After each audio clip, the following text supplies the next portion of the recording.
سب کے دل کو بھا گیا۔ عدل اور انصاف کے ترازو میں تلے ہوئے ایسے فیصلہ جات اور اس رام رنگ میں رنگے ہوئے کہ عجیب و غریب حالات ایک سمجھدار کی سمجھ کو تو گردہ بے فکر کے ایسے تلاطم میں لیے جا رہے تھے کہ وہ ششدر و حیران ہوا جاتا تھا کہ عالم کی ہوا کس رخ چل رہی ہے اور یہ ناخدا اپنی ناؤ کس جانب لیے جا رہا ہے۔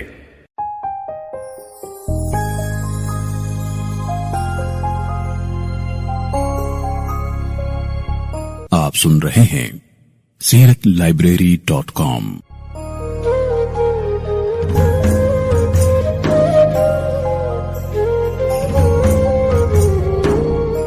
معرفت اور گیان کی لو۔ آپ کی طبیعت میں لڑکپن ہی سے یہ بات موجود تھی کہ آپ کافی دور آبادی سے تنہائی میں جا بیٹھتے اور من پجار کرتے رہتے۔ بالعموم غار ہیرا میں آپ کا جانا ہوا کرتا تھا۔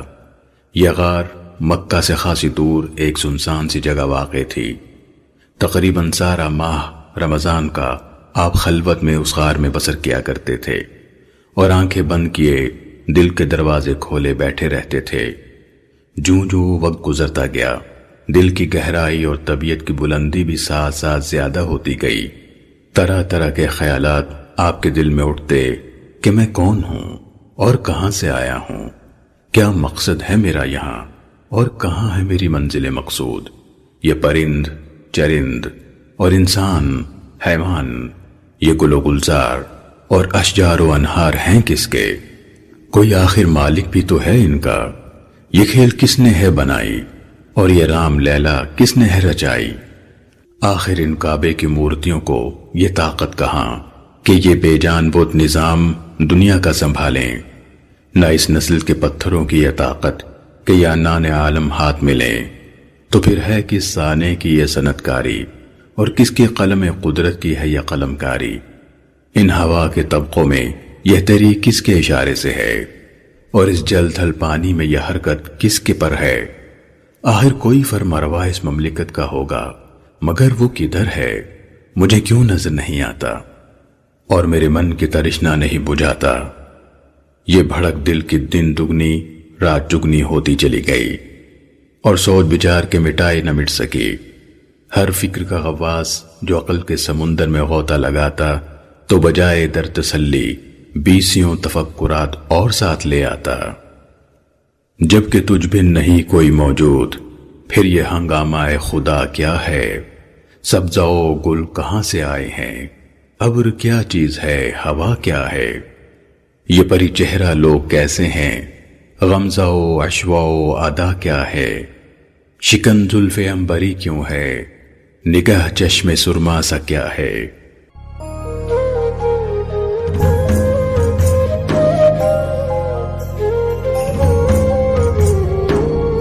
عالم میں اندھیر۔ ادھر طبیعت جو اپنی اونچی پرواز کر رہی تھی، جب ذرا نچلے عالم پر کہیں نگاہ ڈالتی تو دنیا اسے ایک ایسے راجا کی پرجا دکھائی دیتی جس سے رعیت کی خوشحالی اور خلق کی فارغ البالی سے کچھ سروکار ہی نہیں ہوتا۔ کوئی لڑے بھڑے جیے مرے کسی کی بلا سے۔ ہر طرف ریاکاری کا بازار گرم نظر آتا اور بدکاری کی اجناس رونق پر۔ لچے غنڈے کی تو ہر طرف پوچھ پڑتی، بھلے پرش کی کوئی پرسش نہیں۔ جو ایک کو شر سے کام ہے تو دوسرا کوئی فتنے پر تلا ہے، کوئی فساد پر آمادہ، کوئی گداگر بھوک سے لاچار ایک نوالا روٹی کے لیے جان سے لاچار ہوا چلا ہے۔ زرداروں میں تو کسی کو اس کا درد نہیں۔ جو کوئی مکار ریاکار مفلس کا مال چھین کر دنیا کی دولت لوٹ کر اپنے انبار پہ انبار بھرتا چلا جا رہا ہے تو کسی حاکم کو اس کی فکر نہیں۔ یہ خیالات ایسے دامنگیر ہوتے کہ آپ کی طبیعت بارہا یہی حجت پیدا کرتی کہ کون ہے فرما روائے عالم اور کہاں ہے اس کا جگت کا پرت پالن؟ یہاں راج ہے تو کام کرودھ کا، یہاں ڈنکا بجے ہے تو لوب موہ ہنکار کا۔ یہ کیا رچنا رچی ہے؟ آخر یہ کیا کھیل ہے کرتار کا؟ کسی شاعر نے کیا خوب کہا ہے، یہ کیا ہنگامہ ہے کہ میں چاند کو گردش میں دیکھ رہا ہوں، پوری کائنات فتنہ و فساد سے بھری پڑی ہے، اعلیٰ نسل کے گھوڑے بوجھ تلے پس رہے ہیں اور گدھوں کی گردنوں میں سونے کی زنجیریں ہیں۔ بھائی کو بھائی سے کوئی محبت نہیں رہی اور باپ کو بیٹے سے کوئی شفقت نہیں رہی۔ بیٹیاں ہر وقت ماں سے لڑ جھگڑ رہی ہیں اور بیٹے باپ کے خلاف بدخواہی کے جذبات رکھتے ہیں۔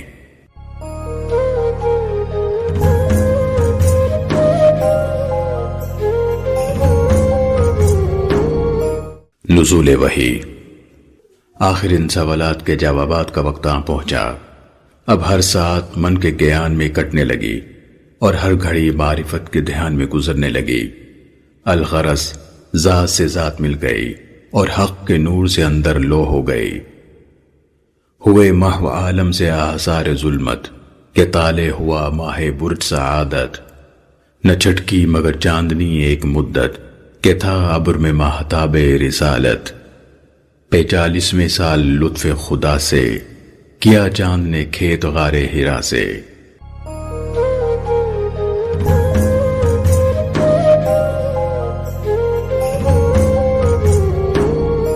ایک دن حسب معمول آپ غار ہرا میں بیٹھے سوچ میں محو تھے کہ ناگاہ ایک آواز غیب سے آئی، اے محمد پڑھیے۔ آپ نے جو ہی آواز سنی گھبرا اٹھے کہ یہاں نہ آدمی نہ آدمزاد، یہ کیا ماجرا ہے؟ مدتوں میں یہاں آتا رہا، ایسا واقعہ کبھی پہلے پیش نہیں آیا۔ آپ ابھی اسی خیال میں تھے کہ دوبارہ ندا آئی، اے محمد پڑھیے۔ اس پر آپ نے کہا، میں کیسے پڑھوں؟ میں امی ہوں، مجھے پڑھنا نہیں آتا۔ اتنے میں پھر آواز آئی کہ پڑھ اپنے پروردگار کے نام سے جو خالق ہے، جس نے جمے ہوئے خون سے انسان جیسی پرحکمت مخلوق پیدا کی۔ پڑھ اپنے پروردگار کے نام سے جو بہت کرم کرنے والا ہے، جس نے قلم کے ذریعے علم سکھایا، انسان کو وہ کچھ سکھلایا جو وہ نہیں جانتا تھا۔ ستارہ چمکا اور مجلس کا چاند بن گیا، ہمارے غمزدہ دل کے لیے مونس و غمخوار ہو گیا۔ میرا محبوب جو نہ کسی مکتب میں گیا اور نہ کچھ پڑھا لکھا، اس نے اپنے ایک اشارے سے سدھا اساتذہ کے مسائل حل کر دیے۔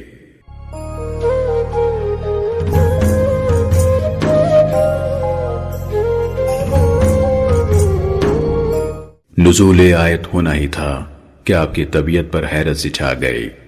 آپ نے غار ہرا سے نکل کر گھر کی راہ لی اور آپ بیتی اپنی پتنی کو آ سنائی۔ اتر کر ہرا سے سوئے قوم آیا اور ایک نسخہ کیمیا ساتھ لایا۔